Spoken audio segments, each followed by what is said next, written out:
தென்கொரியாவில் வசிக்கும் அல்லது அந்நாட்டிற்கு பயணம் மேற்கொண்டுள்ள மலேசியர்கள் பாதுகாப்பாக இருக்கும்படியும் அந்நாட்டு அமலாக்க தரப்பினர் வெளியிடும் உத்தரவுகளை பின்பற்றும்படியும் மலேசிய வெளியுறவுத்துறை அமைச்சு அறிக்கை வெளியிட்டுள்ளது.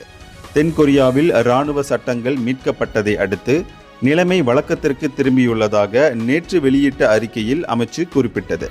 எனவே அந்நாட்டில் உள்ள மலேசியர்களுக்கு உரிய நேரத்தில் உதவிகளும் தகவல்களும் கிடைப்பதை உறுதி செய்ய அவர்கள் கான்சுலர் தளத்தில் பதிவு செய்யும்படி கேட்டுக்கொள்ளப்படுகின்றனர்.